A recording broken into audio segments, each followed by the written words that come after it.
আসসালামু আলাইকুম সম্মানিত দর্শকবৃন্দ, আজকে আপনাদের সামনে যে ঘাসটি দেখানো হচ্ছে এটি হলো সেই আমেরিকান গুয়াতিমালা ঘাস।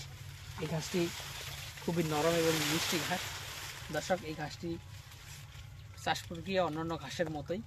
আপনারা যারা এই ঘাসটি চাষ করবেন তারা প্রথমে জমিকে চাষ দেওয়ার আগে পর্যাপ্ত পরিমাণে জমিতে গোবর সার দিয়ে নেবেন।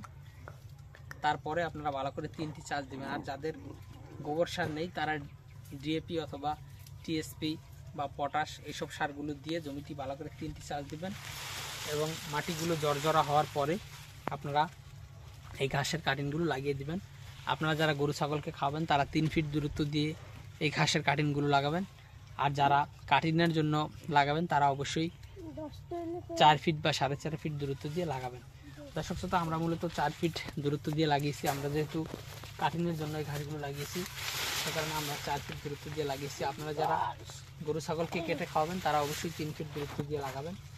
তারপর কাটিংটা লাগানোর পরে আপনারা পানি দিয়ে রাখবেন যাতে করে মাটিটা বেজা বেজা রস থাকে।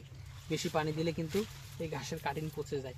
বিশেষ করে আষাঢ় শ্রাবণ ভাদ্র মাসে আপনারা এই ঘাসটা লাগাবেন না, কারণ হলো আষাঢ় শ্রাবণ ভাদ্র মাসে প্রচুর পরিমাণে বৃষ্টি হয়, তখন এই ঘাসের কাটিং কিন্তু পচে যায় এবং তখন এই ঘাসের গোড়াও মোথাও কিন্তু নষ্ট হয়ে যায়।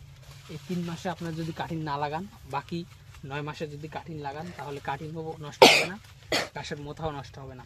তো দর্শকবৃন্দ, এই গুয়াতিমালা ঘাসটি বর্তমানে আমাদের কাছে পর্যাপ্ত পরিমাণে রয়েছে। আপনারা যারা এই ঘাসটি চাষ করতে চান আমাদের কাছে এই ঘাসের চারা এবং কাটিং দুইটাই রয়েছে, চাইলে আপনি আমাদের কাছ থেকে সংগ্রহ করতে পারেন।